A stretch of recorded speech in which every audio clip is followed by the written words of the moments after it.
Viva! Sejam todos muito bem-vindos a mais uma edição do programa Logos.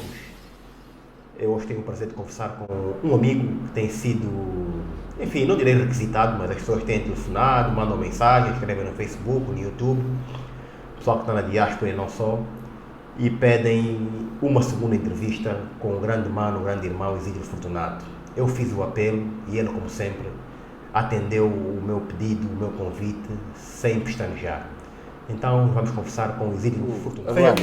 Seja bem-vindo. Obrigado, Eduardo. Obrigado. Não, está tudo bem. Como sempre, impecavelmente vestido. Obrigado. África exige. África exige. Não falo do meu livro que ainda não melhorei, mas estou a cuidar disso. Isso continua aqui. Já vi aqui. Isso continua aqui. Pô, nem dei conta. Não, estou a mudar. Eu fiz uma requisição, quando vieres daqui a 2 meses, estará completamente configurado.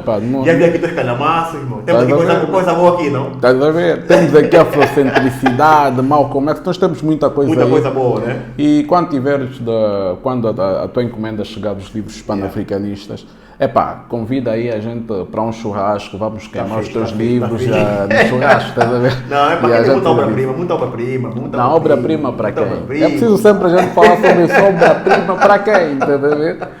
Mas pronto, dá para aguentar, né? Manizinho, como é que está o nosso continente? Hoje o mundo acordou com uma notícia muito triste. Ok. As pessoas, infelizmente, não sei se é por falta de conhecimento, se é por falta de noção daquilo que são as realidades africanas no que diz respeito ao panafricanismo, à libertação do continente.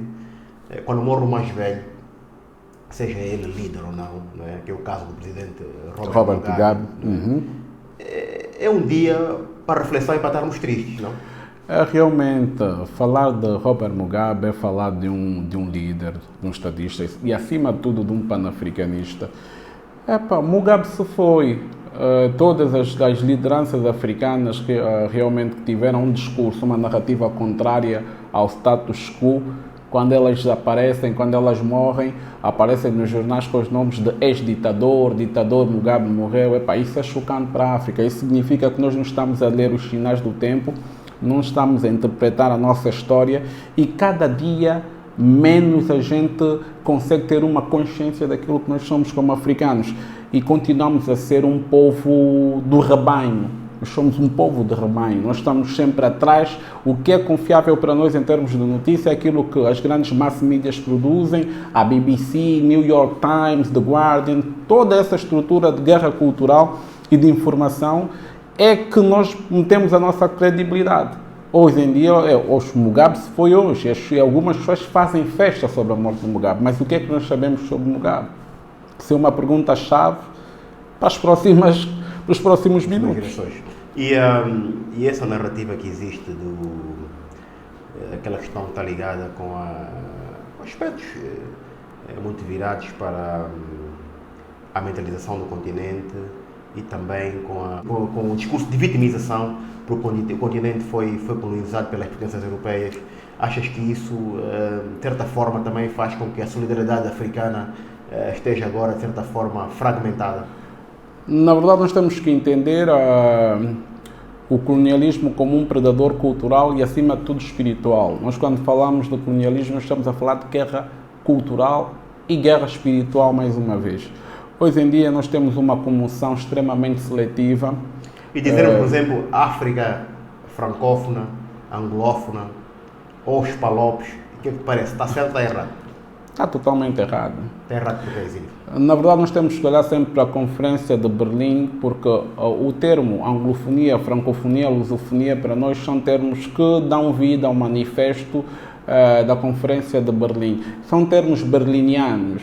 Porquê? Porque quando a gente fala de francofonia, palopes, nós estamos a falar propriamente de espaços, territórios no interior da África que têm influência daquilo que são as potências coloniais. Para a França, nós vamos encontrar a francofonia, que é uma comunidade de países que segue os ditames segundo a agenda francesa.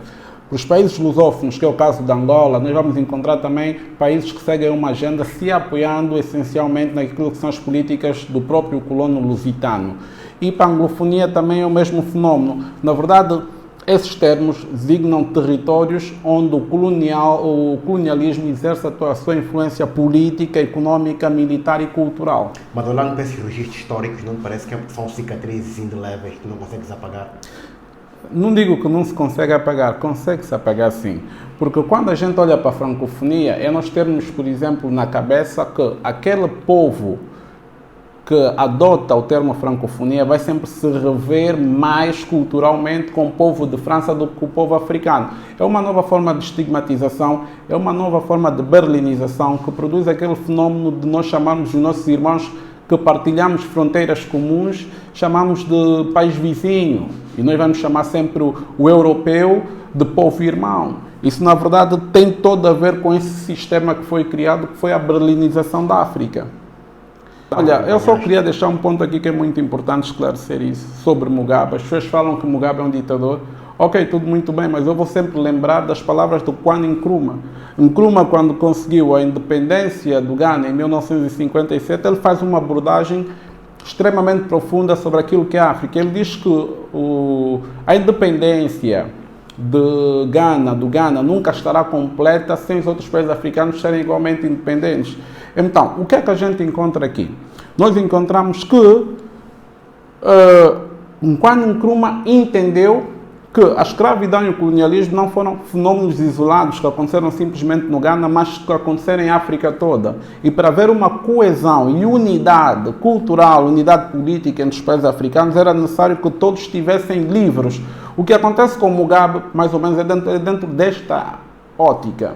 Nós vamos olhar Mugabe, que foi um presidente extremamente revolucionário, que iniciou uma série de mudanças no interior do Zimbábue, ex-Rodésia, um país extremamente cobiçado por causa das reservas, recursos naturais, diamante, ouro e tudo mais, que é também historicamente a descendente daquela grande civilização de Monomotapa, que era a rota do ouro da África. Então, sempre existiu muito interesse por parte das potências coloniais em se apossar daquilo.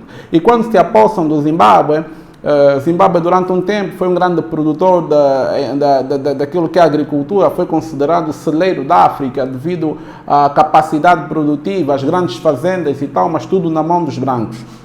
O que vamos entender é que as revoluções em África, elas não falham porque a ideologia é má. Nós temos que entender que as revoluções falham porque existe todo um processo oculto que acontece para a destruição e boicote dessas mesmas revoluções. A revolução do Mugabe, a revolução agrária de receber aquilo que são as terras para devolver do povo, faz todo sentido. É terra do povo africano.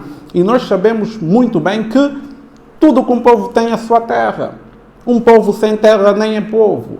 Então Mugabe devolve a terra aos povos, mas começa a sofrer os embargos e as sanções. Nós temos que lembrar que, apesar de tudo, os países africanos são muito dependentes daquilo que é a economia ocidental. E os embargos têm maior poder por causa disso. Quando o Mugabe sofre as sanções, ele não pode carregar nas costas todo um processo revolucionário. E o que é que acontece aí? Acontece o isolacionismo. Os outros países africanos que fazem fronteira com o Zimbábue não conseguem responder e não conseguem criar um clima de interajuda porque eles observam aquilo que é a agenda política colonial dos países ou das potências europeias que lhes colonizaram. Logo, passam a ser parte do embargo e do isolacionismo. Então, a Zimbábue começou a ser destruído politicamente, economicamente. Nós sabemos que uma das maiores armas que os colonos usam para a coação dos governos africanos é a economia. É a economia, porque as nossas economias são profundamente dependentes das agendas do Ocidente. E aconteceu isso com o Mugabe. Lá Mugabe está ladeado de países africanos, mas que são seus inimigos naquilo que é a representação política. Estão a entender? Porque se Angola puder ajudar Zimbábue, vai estar condicionado com Portugal, vai estar condicionado com a União Europeia. Então há essa estrutura, essa mega estrutura política que faz com que os embargos funcionem. Lá Mugabe não conseguiu, porque essa revolução tinha que ser conjunta, tinha que ser com o apoio de outros países africanos para poderem construir uma economia própria, um mercado econômico para se sobreporem aos desafios que eram impostos pelos embargos e sanções. E ele não consegue. Portanto, passa a ver o processo de infiltração, aquele dos golpes de Estado, descontentamento popular, tudo isso são projetos e são produtos propriamente desse ambiente dos embargos, onde os embargos são criados. A psicologia do ditador não é uma psicologia isolada desse ambiente político de violência econômica. Nós temos que entender que o ambiente que forja o ditador normalmente é mesmo esse ambiente que ele é lançado. Está a entender? Então, na desconfiança, na ideia de querer continuar uma revolução, as pessoas tornam-se ditadores porque aquela psicologia assim exige. Muito bem, mas Isidro, não te parece razoável Zimbábue é capaz de ser o país do continente africano com os maiores níveis de educação, as pessoas são bem informadas. Robert Mugabe também era um indivíduo que devia ter para aí extremamente ou formado. 4 licenciaturas. Um indivíduo que fica no poder quase 40 anos, não é normal que haja essa manifestação por parte das pessoas em fomentar uma sucessão governativa. O Zimbábue, como tu disseste, foi o celeiro da África, mas depois houve um colapso da economia. Económicas. É um país, deve ser o único país que deve ter uma nota de 1 bilhão, de 1 trilhão, que seja para comprar um pão ou 2 ovos. É verdade. Portanto, tudo isso não me parece que são manifestações legítimas por parte das pessoas. Eu vou te explicar algo. A rainha da Inglaterra está há quanto tempo no poder da Inglaterra? Mais ou menos ao mesmo tempo. 50 e tal anos. 50 e tal anos. Conheces algum líder africano que esteja mais tempo numa cadeira de poder e decisão, como está a rainha da Inglaterra, como estão outras monarquias que têm poder sobre o mundo? Achas que essa latitude, essa comparação é possível? Eu faço a comparação no seguinte fenómeno. Nós temos que entender profundamente quem nós somos. Mugabe foi profundamente panafricanista, mas nós temos que entender quem nós somos como africanos. O nosso problema é olhar todos os fenómenos africanos na perspectiva europeia, na perspectiva do colonialismo.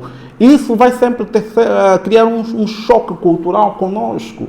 Eu não digo que, por exemplo, eu sou da opinião que se um líder, um estadista estiver a fazer um excelente trabalho, como é o caso do Paul Kagame, que tem feito um bom trabalho por Ruanda e tal, está a modernizar Ruanda, está a investir fortemente naquilo que são tecnologias, o investimento científico, pode ficar 100 anos no poder, porque ele tem uma agenda e ele pretende concretizar aquela agenda. Mas nós temos o quê? Esta democracia não nos serve.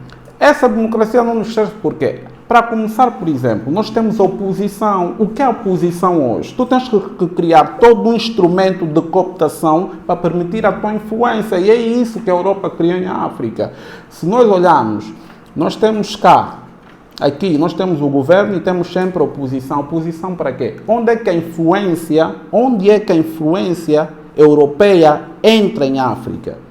Acontece o mesmo processo que aconteceu há tempos atrás, que é o agenciamento, a cooptação estratégica de elementos para perpetuar aquilo que são as influências políticas e económicas dos próprios europeus em África. Mas nós não queremos olhar para isso. A democracia não serve para a África. A democracia é uma farsa. O próprio linguista Noam Chomsky fala sobre isso em vários livros. A maior ameaça que os Estados africanos levam a cabo é a democracia. Tem um conjunto de falhas internas em África que servem para legitimar o poder da Europa no pós-colonialismo.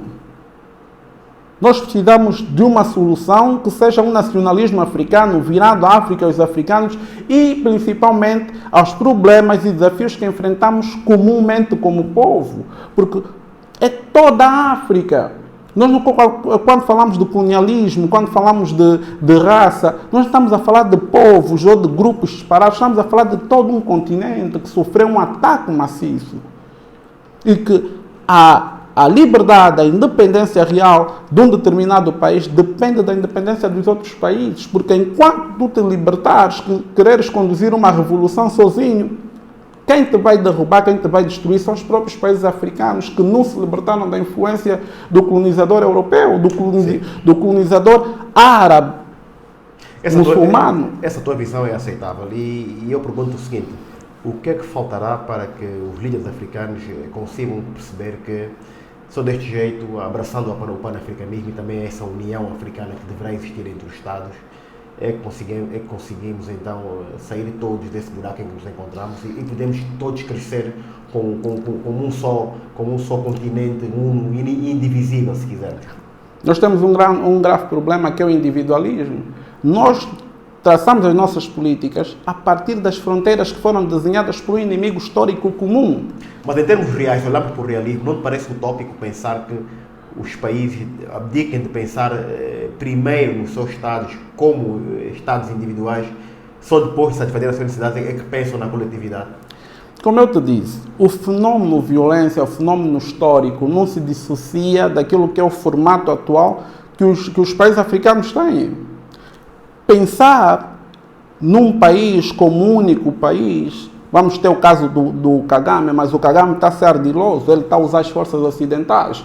Eu digo que eu não sou muito amigo das políticas de Paul Kagame, não sou, porque eu sei que o Ruanda esteve muito envolvida naquilo que é a criação de milícias e recebe apoio militar e logístico dos Estados Unidos para continuar o saque e a pilhagem dos recursos minerais no Congo. Nós sabemos que o Uganda de Yoweri Museveni também faz a mesma coisa. Estão dentro de uma agenda estratégica dos Estados Unidos para retirar aquilo que são os minerais, os recursos minerais da RDC. Então, o que eu te digo aqui é que as coisas não vão para frente por falta de vontade política. As pessoas não querem fazer mudanças no geral. Nós continuamos a ser um povo que prefere as línguas coloniais em detrimento das nossas próprias línguas. Somos o continente que mais filhos linguísticos tem no mundo, mas que não fala as suas próprias línguas e não exerce a sua própria cultura. É necessário que nós falemos a nossa língua e a cultura venha acompanhada com a nossa língua para nós interpretarmos e criarmos um outro objeto de realidade. O que não se cria. Quando a gente acessa a epistemologia, a filosofia europeia, nós entramos numa visão de mundo totalmente europeia. Por isso é que muita coisa que a gente olha nos dias de hoje, a gente quer criar um conflito de modernidade. Mas essa viragem só poderá acontecer se tu conseguires controlar várias esferas dos setores sociais. Bancos, economias, hospitais, produção de armamento. Portanto, se tu não tens autonomia, não consegues te afirmar culturalmente, porque tu sempre que te tentas afirmar culturalmente, tens sempre questões económicas atreladas a isso e tens sempre que te submeter às ordens ou ao desejo dos países mais fortes. Ou seja, os países mais fracos submetem-se à vontade dos mais fortes, pelo menos economicamente. O que eu digo é o seguinte, Erlander. A falta de vontade política é realmente um cancro. E quando a gente quer estabelecer uma ideia de cultura, resgate cultural dentro de um paradigma eurocentrista, em África não existiam bancos como tal. Existia a nossa forma de gerir aquilo que é economia. Congo tinha um sofisticado sistema econômico, tinha várias rotas transarianas, né, para troca de produtos e venda de produtos.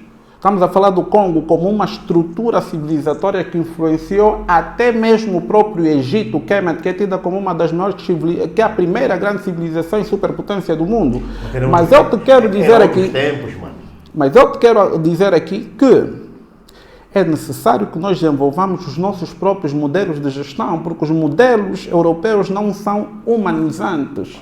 Você encontra na Europa o capitalismo. O capitalismo é uma arma predatória, é um sistema econômico predatório, porque a forma que nós sempre regemos a economia enquanto africanos foi uma forma ecológica, porque na verdade a economia não é sobre dinheiro, mas é sobre o relacionamento que você estabelece com a terra, porque a terra nos dá tudo. As nossas roupas, a nossa riqueza, tudo isso a terra nos dá. A terra tem um relacionamento de maternidade com os povos, tem um relacionamento matrilinear com os povos. Mas nós, quando abraçamos o capitalismo, o centro da narrativa do capitalismo é o dinheiro, é o papel e não a ecologia. Porque a ecologia permite que você reconheça a biodiversidade e você se integra dentro de um sistema econômico sem causar desequilíbrio. Mas tu tens o capitalismo que está a queimar a Amazônia, tu tens o capitalismo que está a poluir os mares, tu tens o capitalismo que está a criar derrames de petróleo em quase todo o mundo, tu tens o capitalismo que está a extinguir fauna e flora, tudo pelo capital. Não existe uma relação humanizadora e ecológica para definir a economia para os povos europeus, porque eles não partem da experiência espiritual que os africanos têm. Nós, africanos, compreendemos a natureza e temos uma relação. Mas, devido a esse ataque cultural que nós sofremos, nós deterioramos o nosso relacionamento que temos com a terra. E hoje também somos capitalistas, somos democratas, somos socialistas, sem esquecer que todos esses elementos econômicos são também culturas. E quando são culturas, alteram toda a visão de um povo com relação aos fenômenos naturais, o ecossistema e a ecologia e a biodiversidade.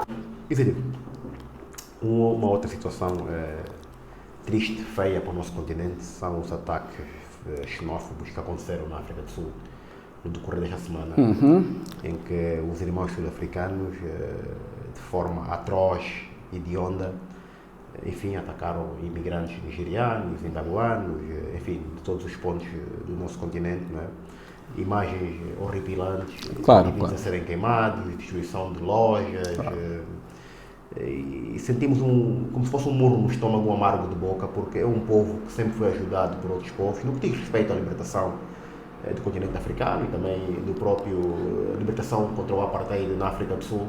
Portanto, o que sente aqui enfim, é o mesmo murro do estômago, essa a expressão que eu vou usar.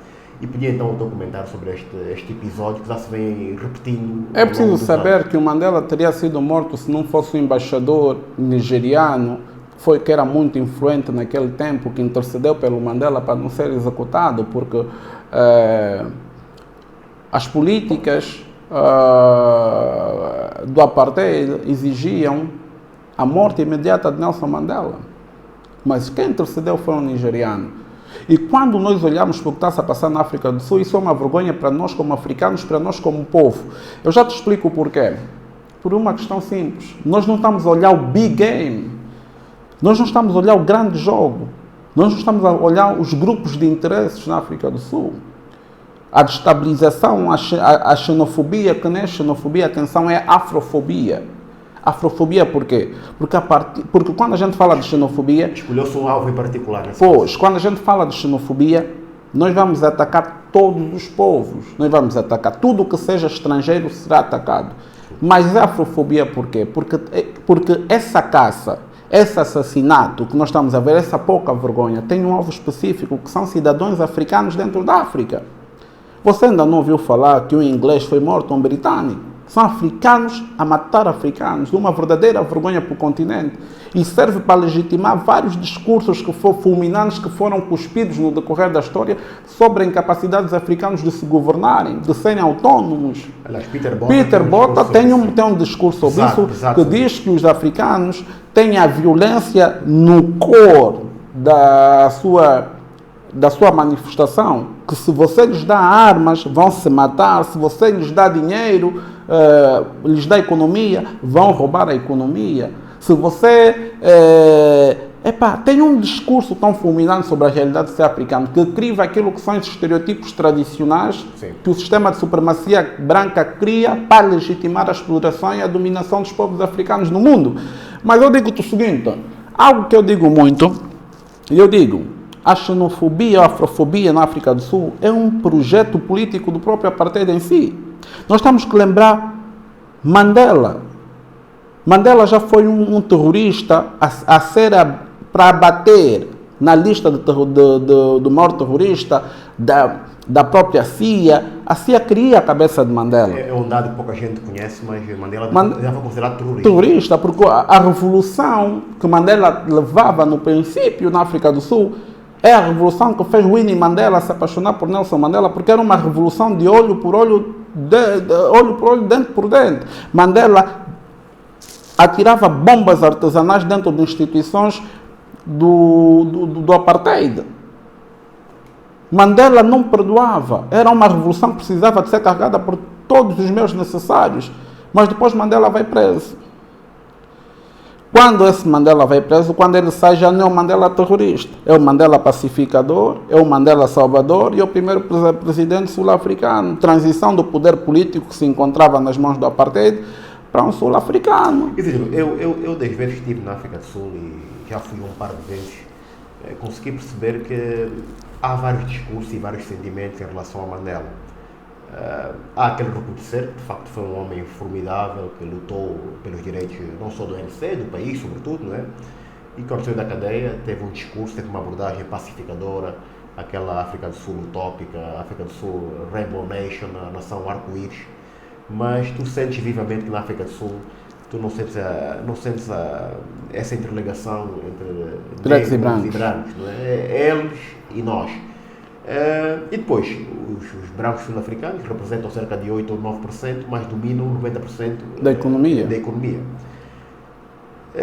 Achas que é legítimo eles pensarem que Mandela, de certa forma, falhou e decepcionou os seus anseios? Mandela. Há pessoas que dizem que o perdão foi um erro. Mandela foi a maior. Isso dito por sul-africanos. Mandela foi uma das maiores fraudes. Foi a prova que o sistema de engenharia da supremacia branca trabalha a vários níveis. Nós vemos que na morte do Mandela, fraude por quê? o Mandela recebeu honras de todos os chefes de Estado da Europa, do Ocidente. Estamos a falar da supremacia branca. Mas isso nunca se viu. Isso nunca se viu. Atenção, Erlander. Não estava a sua dimensão. Erlander, isso nunca se viu com outro líder africano. Isso só significa que o Mandela não estava a trabalho dos africanos. O Mandela foi uma peça estratégica muito importante para os europeus conservarem o poder econômico, para o apartheid conservar o poder econômico na mão das minorias brancas. Mandela foi sobre isso, por isso é que a África do Sul é o país mais desigual do planeta Terra.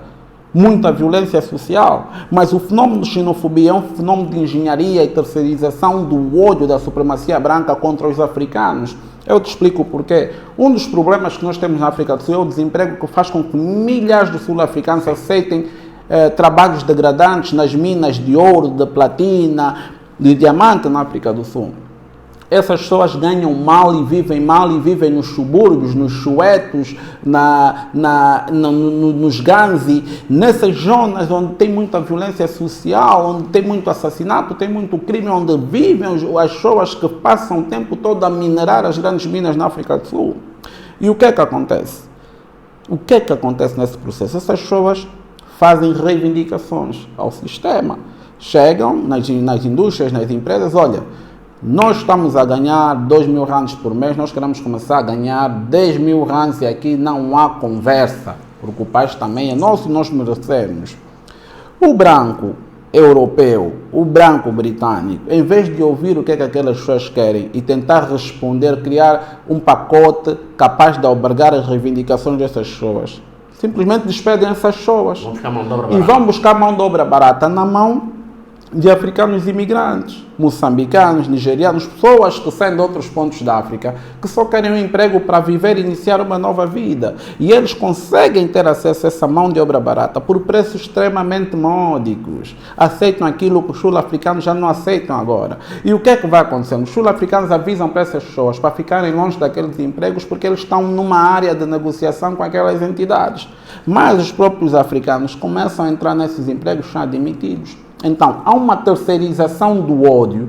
Em vez dos sul-africanos atacarem o europeu, o branco, o cipaio, que está dentro das grandes empresas, controla as grandes multinacionais, atacam os seus irmãos africanos. Há uma irracionalidade aí despertadora. E o mundo mostra sempre esse espetáculo de barbárie para legitimar a presença e o controle da economia na mão dessas minorias brancas. É o que está a acontecer aí, é uma engenharia da mais profunda que nós nem fazemos ideia.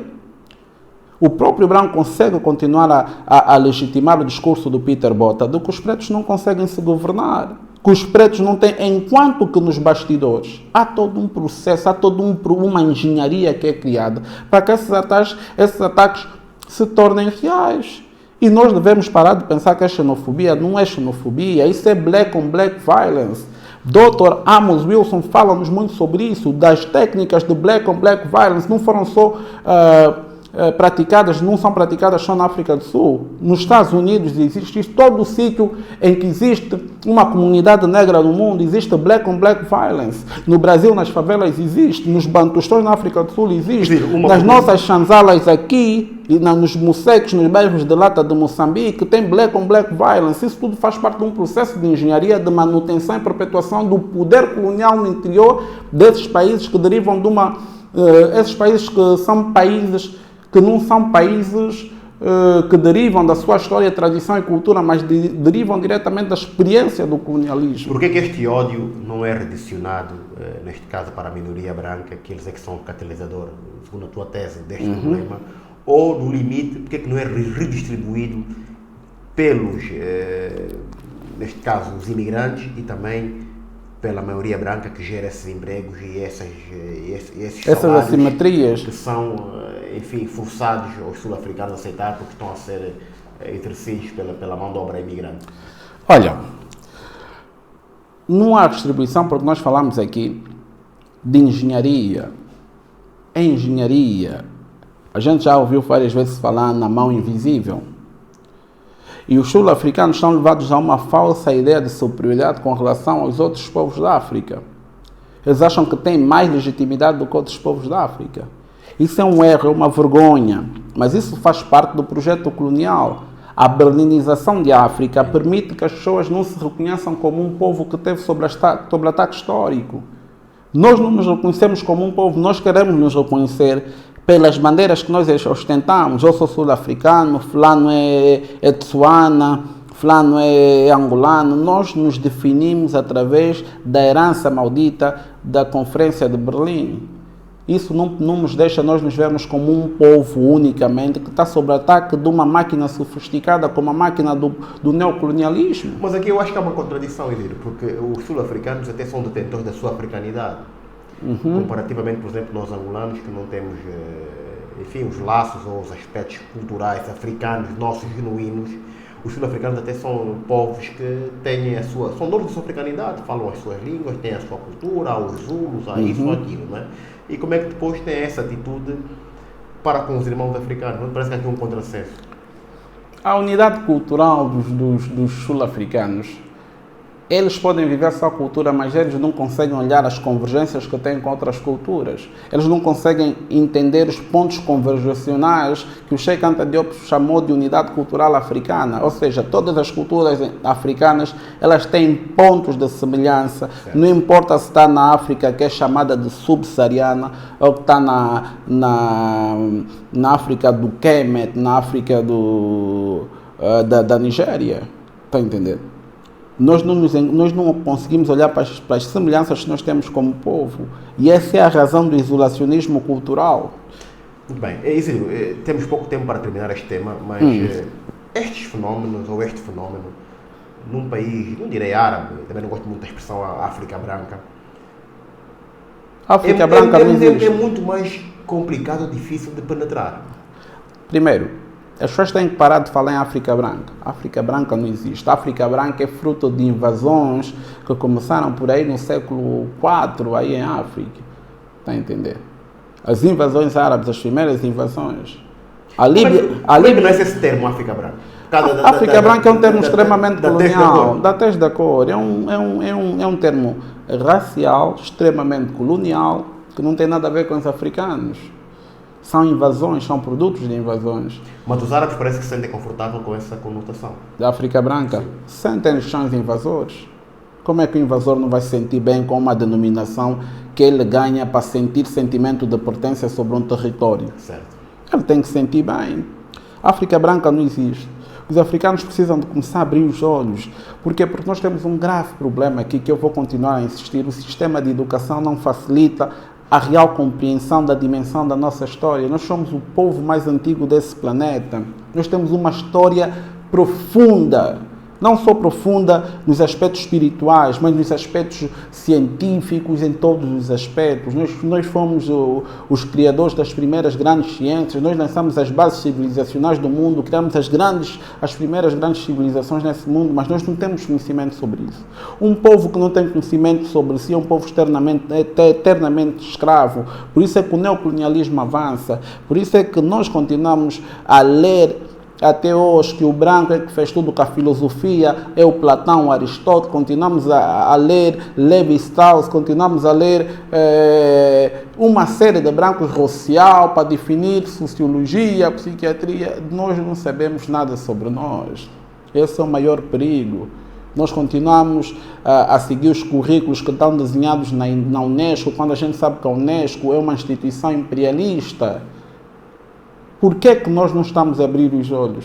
Por que é que nós não conseguimos entender fenómenos, não é, que nos arrastam como um todo? Nós temos graves problemas. A falta de vontade política em mudar esse paradigma de poder é preponderante no discurso de falência dos Estados africanos hoje. Bem, Isidro, vamos ao tema central. Vamos falar de poligamia, monogamia. E quero ouvir o teu, assim de forma mesmo muito breve, sem muitos rodeios, qual é a tua opinião e qual é a tua visão sobre este tema? Olha, falar de poligamia é falar de algo que é de extrema importância naquilo que são na Organização Social das Sociedades Africanas. Certo. Primeiramente, entender que a poligamia, quando a gente fala de poligamia, as pessoas têm uma ideia de depravação sexual. Acham que poligamia é ter várias mulheres, dorme com uma mulher hoje, dorme com outra amanhã. Não. Os irmãos têm que parar com esse pensamento que é derivado da experiência cultural que nós estamos até com o europeu, que nós olhamos promiscuidade na poligamia porque somos pessoas que não foram colonizadas sem antes serem cristianizadas. Isso é um grande perigo. Então, a visão cristã é que determina o olhar sobre as nossas próprias culturas. E essa visão sempre foi um potencial redutor daquilo que são as nossas manifestações culturais. Poligamia é cultura. Poligamia já foi uma instituição africana. Está a entender? Temos que entender a multidimensionalidade da própria poligamia. Muitas mulheres hoje dizem, fulano quer ser polígamo, mas não vai conseguir dormir comigo hoje, dormir com outra mulher amanhã. Isso só acontece porque nós temos uma ideia muito sexual daquilo que é poligamia. Poligamia não é sexo. O sexo complementa alguns aspectos do relacionamento polígamo, mas não é o centro da narrativa do relacionamento polígamo. O que as pessoas precisam de entender é que a poligamia não é uma cultura sexocêntrica. Ela não se centraliza simplesmente no sexo e na satisfação sexual daqueles que praticam esse comportamento cultural. As pessoas precisam entender igualmente que a poligamia não é sobre ter dinheiro para sustentar muitas mulheres, mas tem que entender a poligamia como uma instituição de produção conjunta de riqueza em que todos os elementos dentro do relacionamento poligâmico são potenciais produtores de riqueza para aquele grupo. Vamos desmontar aqui o tema. Por exemplo, eu conheço alguns muçulmanos, alguns árabes que têm várias mulheres, mas até onde sei, a primeira mulher tem que autorizar que o marido possa então ter outras 3 ou outras 2, não é? Mas elas têm que ser tratadas por igual, pelo menos é este o princípio, não é? Há uma autorização da primeira esposa e o tratamento tem que ser por igual. Tu aqui falaste na questão sexual, que há este princípio ou este dogma, não é? Que está tudo relacionado com o sexo, não é necessariamente isto, não é? Mas, na nossa realidade, achas que este lado que tu tentas demonstrar aqui poderá ser bem aceito sem essa perspectiva sexual ou perspectiva monetária, digamos assim? Bem, nós temos... Eu percebi o que estás a dizer, é só para que os nossos telespectadores possam então perceber. Bem, nós temos muitos problemas. O nosso problema é que nós estamos dentro de uma visão cultural que não é nossa. E logo entender aspectos relacionados com a poligamia vão nos levar sempre a criar muita confusão por causa da visão cultural que nós temos do fenómeno. Sim.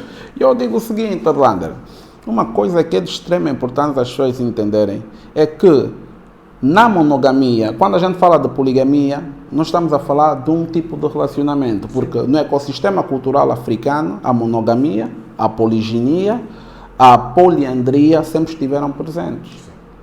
Está a entender? Então, as pessoas são... A poliandria talvez menos.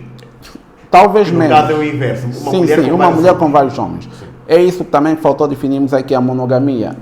É a situação que é tida como a única forma de relacionamento saudável que foi estabelecida pelo cristianismo, pelos europeus, monogamia. Vais encontrar poliginia, que é um homem com várias mulheres dentro de um único relacionamento, e vais encontrar poliandria, que é uma mulher com vários homens. Certo. Em África tem grupos que são poliândricos, tem grupos que são monogâmicos, tem grupos que são polígamos, e é muito normal que isso aconteça. E nós temos que entender que cada uma dessas formas de relacionamento, ela se ajusta ao ambiente através da história daquele grupo. Por exemplo, se nós estamos em uma sociedade que vive constantes guerras, que tem que enviar os seus homens para a batalha e morrem muitos homens, aquela sociedade tem potencial para ser uma sociedade polígama. Por quê? Porque na poligamia nós não podemos pensar simplesmente como a união das pessoas, mas estamos a falar de reestruturação e sobrevivência, atenção, mas nesse exemplo são casos meramente reprodutores ou são e casos... sobrevivência de toda uma civilização. Nas sociedades polígamas não existem órfãos. Talvez já uma ideia. Não existem órfãos. Não existe o adultério como tal. Não existe a prostituição. Por quê? Porque a poligamia surge como uma forma de colmatar essas práticas. Nas sociedades polígamas, uma criança é filho da comunidade. Por isso é que tem um provérbio africano com muita sabedoria que diz que é preciso uma aldeia para educar uma criança. É um provérbio fulani, só para sabermos a dimensão daquilo que é essa prática. Dentro das comunidades, tu não vais encontrar prostituição, porque as mulheres não são abandonadas. Ou seja, as mulheres podem estar dentro de um relacionamento e temos que lembrar que esses relacionamentos também são matriarcais. Como o Erlander já disse muito bem, tem uma mulher que ela é que determina que mulher deve entrar dentro do relacionamento. E nós perdemos algo que é muito importante como africanos, a cultura clânica. É preciso nós voltarmos à cultura clânica, mas como uma proposta de restauração de civilização, uma proposta cultural. Nós somos um povo que tivemos o nosso conceito de família totalmente dizimado. A família, segundo o professor Filipe Vidal, já foi a maior instituição, atenção, a maior instituição africana. Hoje ela não é. Nós temos que nos perguntarmos como é que nós estamos como povo. E uma civilização é feita de comunidades. As comunidades são feitas de grupos, de famílias. Logo, é necessário nós voltarmos à nossa estrutura inicial se nós queremos reerguer a nossa cultura e a nossa civilização. Mas as pessoas não querem entender isso. Têm uma visão muito promíscua daquilo que é a prática poligâmica. Angola é um país laico, como sabes, mas nós sabemos que a maior parte da população, enfim, tem as suas confissões religiosas, cristãos, católicos, entre outros. Não é? Pensas que esta posição que estás aqui a defender tem espaço para florescer? Uma coisa que as pessoas têm que entender. Sei que tens de desconstruir pelo menos esses aspectos relacionados com a religião. Uma coisa que nós precisamos de entender é que Angola não é e nunca foi país laico. Existe algo que são papéis que falam sobre o Estado, como é que o Estado devia ser, mas Angola não é laica de forma nenhuma. Você tem um Estado cristão em África. Tu tens um deputado que vai para a televisão e fala que o vermelho que está na bandeira de Angola é o sangue de Jesus que morreu por todos nós. Mas porquê? Tu tens aqui uns níveis absurdos. Mas porquê que você tenta sonegar esse aspecto e dizer que Angola é um país laico? Aliás, está na Constituição, não sei nem que ela está, mas está na Constituição. Angola não é um país laico por quê? Porque as leis que regem o país, o Estado chamado Angola, derivam de uma matriz cristã. Por mais que as pessoas neguem, os 10 mandamentos são a base da criação de todas as leis, de toda a autoridade jurídica dentro do Estado. Então, como é que você vai falar que é um Estado laico? O irmão já viu como é que as coisas ficam se falarem que o Papa vem para aqui amanhã. Já viu como é que Moçambique está? Porque o Papa está lá a falar. E o Papa não está a falar coisa nenhuma que nós não ouvimos a vida toda. O Papa está lá a falar, protejam Moçambique, façam A, façam B. Como você vai proteger Moçambique se Moçambique é alvo preferencial das agendas imperialistas no mundo? Não basta falar. Ele parece um coche desses aí que andam a aparecer aí por todo lado. Que te diz que tem fórmula para ficar rico, mas não é rico. Está a entender? É o caso de um jovem que chegou e disse que já tem um livro dele preparado para lançar. Eu perguntei, qual é o título do teu livro? Diz-me lá. Como ficar rico em 3 gerações.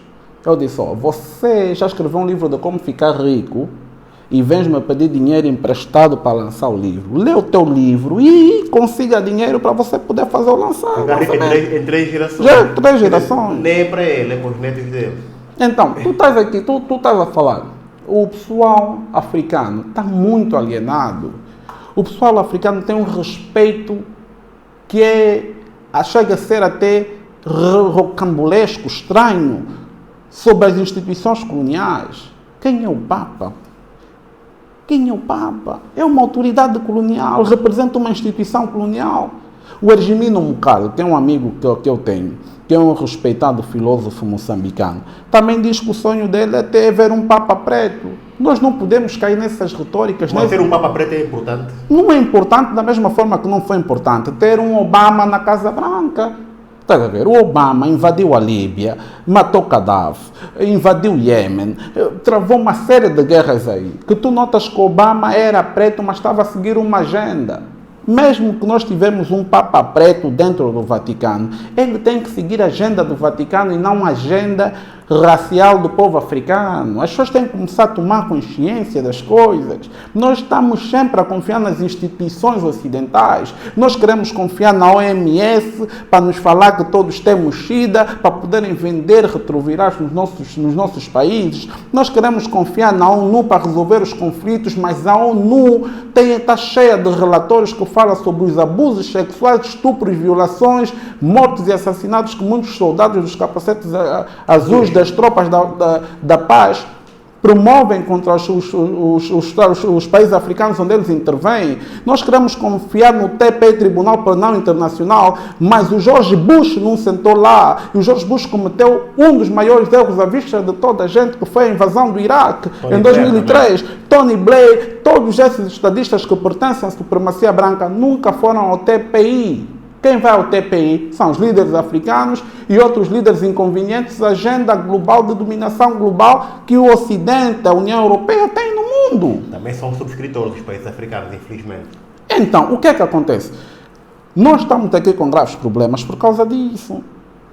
Você, quando entra para as Nações Unidas, subscreve para as Nações Unidas, eles te dão uma série de programas, programa econômico, programa disso, desenvolvimento disso e daquilo. E te dão também os programas de direitos humanos. O que é que são os direitos humanos na realidade africana? Nós não olhamos a realidade africana como uma consequência do colonialismo e da violência econômica e da expropriação dos recursos econômicos que são roubados da África, que beneficiam a economia das superpotências. Nós somos resultados dessa pilhagem. Mas eles falam que aqui não pode existir pena de morte. Pena de morte não pode. E quando você vai contra essa ideia de pena de morte, acontecem as invasões, há legitimidade para eles invadirem o teu país e há legitimidade para as sanções econômicas e outros tipos de sanções que deixam aquele país na miséria. O que nós não estamos a conseguir entender é que as Nações Unidas, essas instituições internacionais, são, na verdade, uma estrutura de guerra. Guerra cultural. Temos vários tipos de guerra que acontecem todos os dias. O facto de você ligar a televisão e continuar a ver propaganda até hoje é guerra cultural. Você cresceu a pensar que o Rambo é artista, por exemplo. Via filme do Rambo, ia invadir o Afeganistão, ajudou os afegãos para travar os russos. Tu estás a falar de filmes que são narrativas políticas para legitimar teatros de guerra no mundo. Tu vais encontrar o Chuck Norris na pele do coronel Braddock, aí para o Vietnã fazer guerra, matar um monte de vietnamitas. Mas aquilo são narrativas que sustentaram a guerra e a invasão no Vietnã, em Saigão. Mas nós não conseguimos fazer essas leituras. A máquina econômica teve sempre atrelada à indústria do cinema nos Estados Unidos, sempre foi assim. Não é? Claro, nós vamos falar de que, por exemplo? Nós temos que entender o que é que esses homens definiram como cultura. Tu vais encontrar, em 1945, a CIA a apostar fortemente no romance do George Orwell, aquilo é Animal Farm, que é a granja dos bichos, a revolução dos bichos. Aquilo é um filme que faz uma sátira direta ao comunismo. Aquilo é que é guerra cultural. Essas pessoas brincam nas nossas mentes com guerra cultural. A democracia hoje é aceita tal como ela é. Porque a democracia é um projeto de Hollywood. Aliás, Estás a ver? basta olhar para o nazismo, aliás, um bocado para a história de Joseph Goebbels, que era o homem da propaganda. Não é? Hitler tinha um cinema, não é? Dentro daquela propaganda nazi, que também era para lavar a mente, sobretudo da juventude ariana. Mas, Isidro, aqui um outro tema, e voltando ainda à poligamia, Por exemplo, o ex-presidente Jacob Zuma, como sabes, é polígamo, não é? Tinha mais de uma mulher, 3 ou 4 mulheres. Sim, tinha 4 esposas. Mas no caso sul-africano, para um homem zulo, se calhar é capaz de ser um bocado mais fácil, não é? Cultural, era o hábito, princípios costumeiros, se quisermos, não é? Agora, aqui em Angola, que já as nossas culturas já foram de várias formas violadas, e, quer dizer, nós de africano pouco ou nada temos. Pensas que ir buscar esse tipo de comportamento ou manifestação matrimonial, entre aspas, ter o indivíduo que tenha um relacionamento conjugal com alguém, mas que depois tenha, por exemplo, 3 ou 4 mulheres, isso não é poligamia, obviamente. Olha, aqui também há um conflito, não é? Quer dizer, tens os direitos civis, vais casar com uma mulher, não é? Na igreja ou não, numa conservatória, legalmente estás comprometido com aquela pessoa. Mas, por outro lado, se tens uma outra parceira, isso é considerado adultério. Adúltero, na verdade, não é o homem que se relaciona com várias mulheres. As pessoas... Não é? Não. Isso é adultério até, desculpe lá que diga, mas um homem que tem várias namoradas, tem uma mulher e tem várias namoradas, e essas pessoas não sabem da existência uma das outras, é um adúltero. Sim. Agora, o polígamo, o que é que se diz? Tem muitas mulheres que não querem saber da poligamia, mas são damas de companhia, são namoradas de conveniência do fulano A, B e C. Essas mulheres repudiam, mas acabam por ser. Essas mulheres são adúlteras. Por quê? Porque na poligamia a mulher passa a ter os mesmos direitos que a outra mulher tem. Todas passam a ter os mesmos direitos. Então, a partir do momento que há consentimento, há conhecimento de todas e de todas as famílias. Você não está a casar com as mulheres que são mentais, a casar com várias famílias. Então, nós temos que entender isso. Porque hoje em dia tem muita promiscuidade. E as pessoas pensam que aquilo é poligamia, quando não é mesmo só promiscuidade. Na poligamia, as pessoas têm que saber que o fulano tem aquela mulher, podem viver até todas no mesmo sítio. Eu tenho um amigo, Gabriel Swahili, aproveito para mandar já um abraço, que ele tem falado muito, tem tido várias abordagens sobre o casamento plural africano, e ele tem 3 mulheres.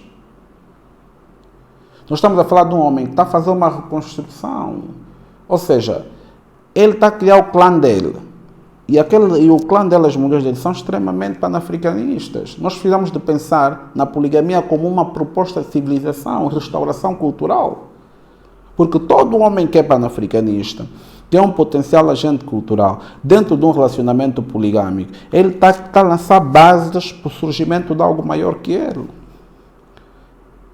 Porque essa centralização africana tem que partir do centro da família. Não pode ser algo deslocado, é central. Está a entender? Eu prefiro pensar sempre na poligamia como uma proposta de civilização, a reconstrução da ideia parental e da família africana, família plural. Porque nós vivemos em comunidades. E dentro da comunidade, todos somos da comunidade.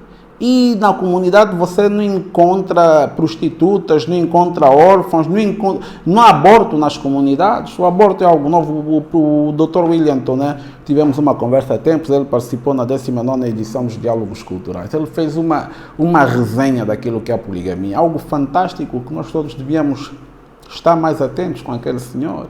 É um acervo cultural. Nós temos que falar sobre essas formas de relacionamento, porque nós experimentamos a monogamia nos últimos 30, 40, 50 anos. Não funciona, não funcionou. Só que o problema é que todas as culturas, né, de todas as culturas, nós angolanos somos um dos povos mais alienados da África. Um povo que faz de tudo para se desligar da sua própria cultura.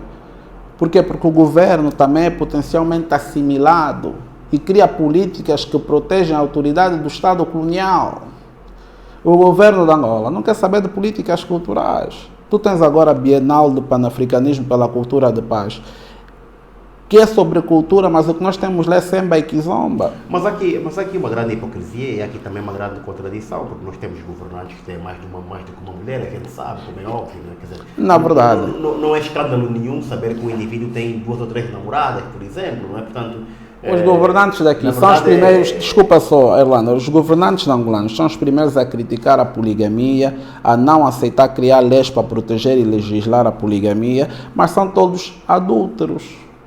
São eles que criaram essas ideias das damas de companhia, das mulheres de viagem, dessa promiscuidade toda que nós vivemos. Mas são eles que condenam fortemente a poligamia, mas não condenam por um instinto natural.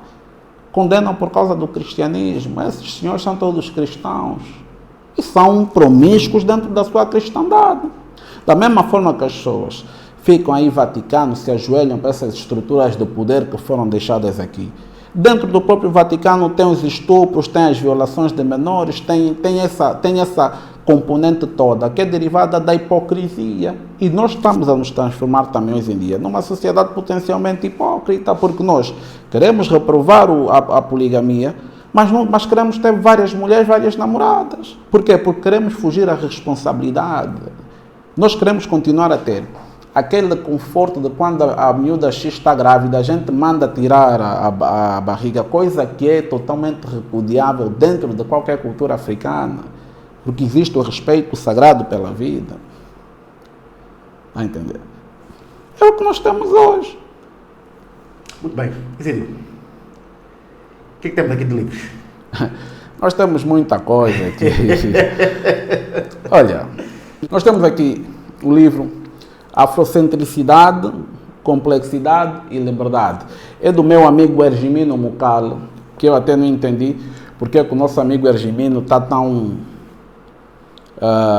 contente com a vinda do Papa, porque ele é um homem que escreve um livro da dimensão da afrocentricidade. Mas ele fez algum comentário sobre a vinda do Papa? Está a fazer muitos comentários desde hoje de manhã.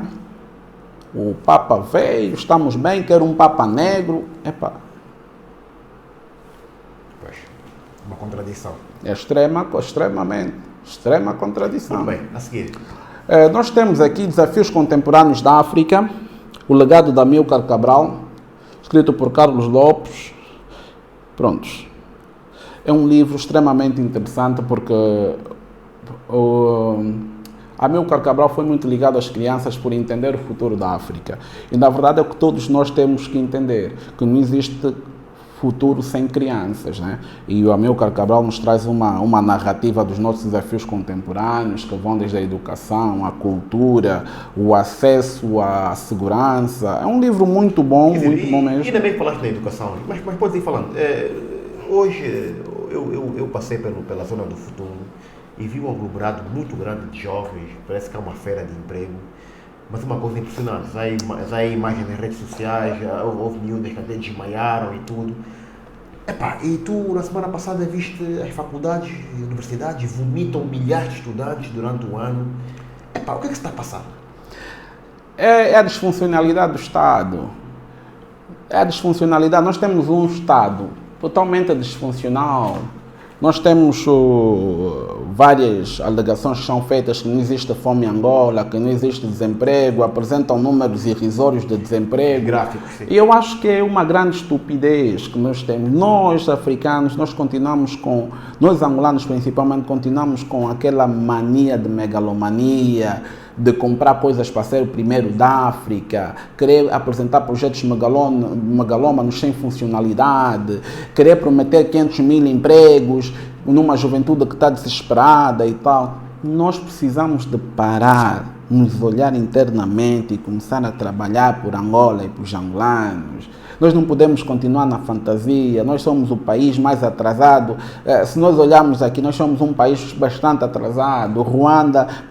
Olha que o Ruanda teve aquilo que foi o genocídio do Ruanda. E o trabalho que o Kagame está a fazer, embora que os meios que ele utiliza para realizar essa Ruanda, para mim também, mas tem que mudar. Mas está a conseguir mas está a conseguir fazer qualquer coisa. Então, nós temos aqui um Estado disfuncional. Não é normal aquele aglomerado de pessoas que se viu para ir para a feira de emprego. Vem para cá a Toyota, em princípio. Mas houve esta cimeira Japão, África, e parece que a Toyota, em princípio, vem para cá para fazer uma linha de montagem de automóveis e peças subexcelentes. Eu tenho pena que nós até hoje não conseguimos parar para ver que os nossos problemas são problemas culturais e espirituais. O presidente, quando ganha as eleições, a primeira coisa que faz é ir lá fora em busca de ajuda. Nós não somos um povo sério. Nós continuamos a brincar de país e adiar a realização de Angola, de África e dos países africanos por causa da dependência que nós temos da economia estrangeira. Nós temos graves problemas aqui. Nós continuamos a ter 14 países na francofonia que pagam imposto de colonialismo e você tem a União Africana, que tem uma infraestrutura, um quartel-general, que foi construído pelos chineses que também têm interesses aqui em África. Nós andamos a brincar ainda de continente, a gente não faz ideia. Os francos CFAs é outra engenharia. É outra engenharia, a gente nem faz ideia da terra poderosa que nós temos e de quão poderosa é a nossa história como povo. Mas o Ocidente percebeu isso. Por isso é que tem que continuar a fazer o que eles fazem. Nos dão a história toda pensada, produzem esses intelectuais aí que aparecem volta e meia na televisão a falarem coisa com coisa. Nós temos uma estrutura de controle cultural, mental e espiritual muito forte, mas as pessoas preferem não falar sobre isso e quando alguém fala é visto como maluco. Está a entender? Nós temos graves problemas. Aquilo que aconteceu no CCBA é uma vergonha, total vergonha mesmo. Eu acho que precisamos de parar um minuto, pelo menos, para a gente pensar no que é que nós estamos a fazer com as pessoas e com este país. Endereço também essa reflexão ao próprio presidente João Lourenço, que precisa de pensar seriamente na realização da Angola. Nós não vamos viver o tempo todo com exonerações, não vamos viver o tempo todo com esses casos, fulano foi preso, fulano foi libado por falta de provas, o fulano saiu, o fulano não sei o que no fim do dia, a justiça que nós procuramos para esse descalabro que se tornou o país, não acontece, não se realiza. Nós temos que pensar seriamente no que é que nós nos estamos a tornar. Agora tem muita violência, muita prostituição, essa promoção de distração que aparecem as miúdas jardadas nos videoclipes a dançar. Tem toda uma indústria de banalização, uma indústria de alienação a operar contra a juventude. A cerveja continua muito disponível, bairros sem água, não falta cuca. Nós temos muitos problemas que precisamos de falar, sentar, conversar sobre os nossos problemas. Problemas culturais. Tu tens um Ministério da Cultura, que essa hora, tudo o que apresenta sobre a cultura são cantores. Cantores que cantam promiscuidades o tempo todo. Nós estamos mal, nós precisamos de uma reforma estrutural. Erlander, é uma vergonha. Enfim, vamos continuar. Temos aqui o livro da Leila Gonzalez, Primavera para as Rosas Negras. Leila Gonzalez, eu nem sei o que falar dela. Leila Gonzalez, estamos a falar de uma mulher que viveu a vida pela causa da luta preta no mundo, pela luta africana, se debateu. Leila Gonzalez, quando escreve esse livro aqui, é um livro de profundas reflexões. Foi-me enviado do Brasil, pelos nossos irmãos lá do outro lado, e é realmente um livro que eu tenho muita estima e está sempre comigo. Depois nós precisamos de entender nós, e eu apresento aqui a autobiografia de Malcolm X, escrita por Alex Haley. Malcolm X, para quem não sabe, foi um líder afro-americano que pertenceu à Nation of Islam e foi o maior dos líderes em termos de retórica, eloquência. Malcolm X foi o homem que desmontou o sistema de supremacia branca, mostrou por A mais B que o negro precisa de libertação. Ele também que não era sempre assim, passou por uma metamorfose, mas foi para a cadeia. Malcolm X foi proxeneta, foi ladrão, foi traficante e depois se transformou nessa figura grandiosa, Malcolm X. Esse livro de autobiografia eu aconselho a toda a gente a ler. Nós precisamos de referências. Explica também porque o X, o que é que o X, o simbolismo do X. O X de Malcolm X. Malcolm X utiliza um X no Malcolm X para designar um nome africano que ele não tem, um nome de origem, de identidade que ele não tem. Então ele usa o X, porque ele não quer ser Malcolm e qualquer coisa. Para não usar o nome do seu patrão. Olha, do slave owner, nesse caso.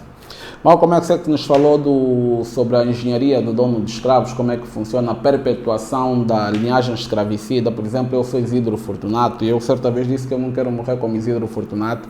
Tenho feito uma luta para alterar o nome, porque eu realmente não sei quem foi o primeiro Fortunato que pisou aqui em Angola, que desembarcou num Banza Congo, se foi um estuprador, se foi um assassino, mas essa foi a característica primária de todos os elementos que vieram. Primeiro mostraram respeito pelas culturas, depois mostraram o que vieram para roubar, destruir. E eu não sei quem foi o primeiro Fortunato, nem o primeiro Isidro. Eu não posso morrer com esses nomes em nome daquilo que é a nossa ancestralidade. Eu sou Marabana Ngulu Nkompengwa e eu acho que eu tenho que morrer com esse nome. Eu preciso de algo que me representa, de uma referência minha. E quando eu digo referências, falo que Malcolm é uma das minhas maiores referências. Eu acredito que todos nós devemos ter as nossas próprias referências. Não podemos continuar a ter referências europeias para falar da realidade cultural que é nossa. Nossas referências devem ser africanas, não por uma questão racial, mas por buscarmos aquilo que não é inerente à nossa natureza enquanto africanos. Muito bem. Malcolm X. Esse livro aqui é a Unidade Cultural da África Negra, de Cheikh Anta Diop, um maior cientista do século XX. Eu até não tenho muito para falar sobre Cheikh Anta Diop. Eu espero que vocês consigam encontrar os livros do Cheikh Anta Diop. A livraria O Jama vai estar aberta em breve para vender livros. E aqui nesse livro, Unidade Cultural, Cheikh Anta Diop foi extremamente preciso. Ele traça os pontos convergencionais entre as diversas culturas africanas. E Cheikh Anta Diop foi o cientista que conseguiu provar ao mundo que a África, que o Kemet, o Egito, que hoje é chamado Egito, foi uma civilização negra, ao contrário dos egiptólogos, de outras engrenagens do sistema de supremacia branca, que afirmavam propriamente que o Kemet, a grande civilização africana, a primeira superpotência do mundo, foi uma civilização branca. Cheikh Anta Diop, Unidade Cultural da África Negra. Muito bem. Este também aqui é uma brochura, isto é o que é? Já agora estou curioso. Bem, olha, essa brochura aqui são apanhados. Tem muita coisa, não é? Tenho muita coisa aqui e tenho minhas publicações também aqui. Muito bem. Tenho postagens. Isso aqui é rituais tradicionais africanos. Muitos foram escritos pelo mestre Filipe Vidal. Tenho aqui mulherismo, afrocentricidade, homossexualidade, que é um tema que eu queria tocar, mas hoje já não temos tempo para tocar na homossexualidade. As pessoas também precisam de entender a homossexualidade. Não é nosso. Homossexualismo não é nosso. E eu pretendo explicar isso, trazer uma visão mais esclarecedora sobre esse fenómeno. Atualmente fala-se de homossexualismo de uma forma muito redutora, que não é o que acontecia nas culturas africanas. Quem cria esse tipo de redução, homossexo, só podem ser os europeus, porque não têm uma ideia espiritual dessa condição das pessoas. Então, homossexo, transexo, bissexo, tudo isso é sexocentrismo. E sexocentrismo não é uma cultura propriamente africana, é uma cultura europeia. Hoje em dia, esses africanos manifestam sexocentrismo na sua forma de estar em sociedade, é fruto daquilo que é a invasão cultural e frutos do próprio colonialismo em si. Essa transmigração que vai existindo, essa transmigração cultural que nos transforma em outras pessoas e nos faz manifestar o outro cultural, que é o comportamento cultural europeu. Espero um dia poder falar abertamente com o irmão Erlander aqui sobre o homossexualismo. Manezito, fica aqui lançado o rap e para a parte 3 então vamos falar então um bocado sobre a homossexualidade. Foi um prazer enorme, como sempre. É sempre um prazer. Obrigado por tudo. Não, estamos juntos, mano. Muito obrigado. Valeu, mano, valeu. Boa, Forte abraço. Muito obrigado.